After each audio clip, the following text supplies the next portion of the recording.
오늘 주식시장은 다양한 이슈와 함께 전반적으로 하락세를 보였지만 그 속에서도 빛나는 섹터와 기업들이 있었습니다. 엔비디아의 실적 발표, 글로벌 반도체 업종이 큰 타격을 입었지만 제약 바이오, 2차 전지, 방산주들이 시장에서 두각을 나타내며 투자자들의 관심을 끌었습니다. 이와 함께 두산그룹의 지배구조 개편 이슈도 관련 주식들의 변동성을 높이며 주목받았습니다. 오늘은 이처럼 다채로운 시장 속에서 어떤 흐름이 있었고 앞으로의 전망은 어떤지 구체적으로 살펴보겠습니다.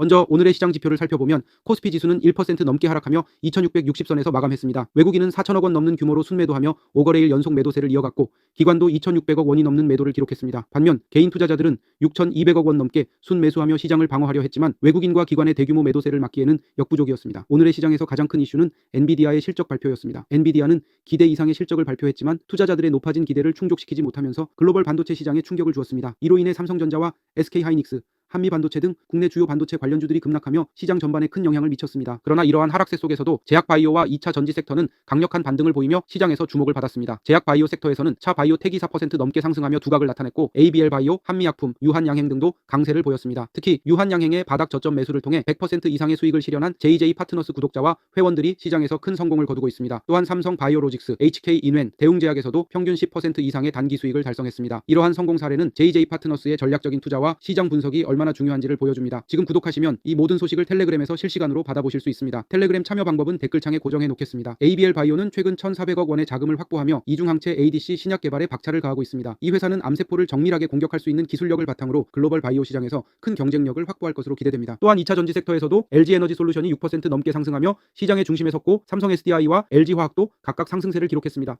이는 금리 인하 기대감과 전기차 수요 증가에 대한 긍정적인 전망이 반영된 결과로 분석됩니다. 외국인과 기관 모두 LG에너지솔루션을 대거 매수하며 이 종목을 시장의 중심에 올려놓았습니다. 2차 전지 관련주들은 앞으로도 강세를 이어갈 가능성이 크며 배터리셀 3사와 포스코홀딩스 등 2차 전지 밸류체인 관련주들이 시장에서 중요한 위치를 차지할 것입니다. 오늘의 시장에서 특히 주목할 만한 것은 방산주입니다. 현대로템은 K2 전차의 성과를 바탕으로 방산 부문에서 지속적인 성장세를 이어가고 있으며 올해 2분기에는 처음으로 분기 매출 1조 원을 돌파했습니다. 상반기 동안 K2 전차 18대를 폴란드로 인도하며 방산 부문 매출이 전년 동기 대비 18% 이상 증가했습니다. 현대로템은 하반기에도 폴란드와의 2차 계약, 루마니아와 슬로바키아 등의 수주 계약이 유력시 되면서 실적 호조를 이어갈 것으로 기대됩니다. 방산 부문에서의 성장은 현대로템 주가에 긍정적인 영향을 미치고 있으며 현재 주가는 지난해 말 대비 2배 가까이 상승했습니다. 현대로템은 또한 미국 매사추세츠주 교통공사와의 2층 객차 추가 공급 계약을 체결하며 철도 부문에서도 경쟁력을 입증하고 있습니다. 두산그룹의 지배구조 개편 이슈도 오늘 시장에서 중요한 역할을 했습니다. 한국거래소가 두산밥켓과 두산로보틱스의 합병 계획 철회에 대한 조회 공시를 요구한 이후 두산밥켓은 3% 넘게 하락했지만 두산로보틱스는 4% 이상 상승했습니다. 두산그룹은 당초 두산밥켓을 두산로보틱스의 100% 자회사로 만들려는 포괄적 주식 교환 방식을 통해 합병을 추진하려 했으나 이 계획이 철회됨에 따라 두산그룹의 지배구조 개편에 변화가 예상됩니다. 두산에너빌리티는 이번 구조 개편으로 차입금을 줄이고 신기술 및 생산 설비 증설에 나설 계획이었으나 금융감독원의 제동으로 인해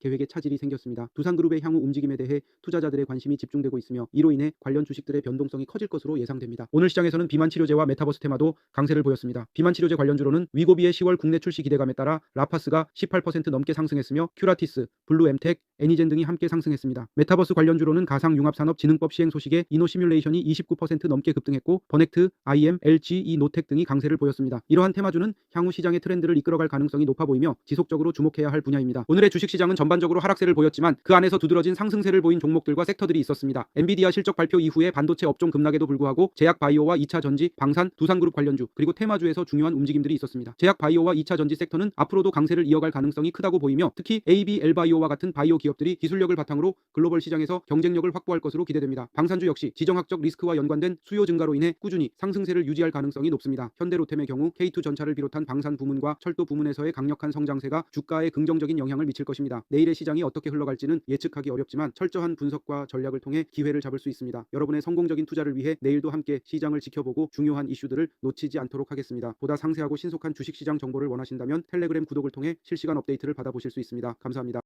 영상이 도움이 되셨다면 구독과 좋아요 부탁드립니다. 감사합니다.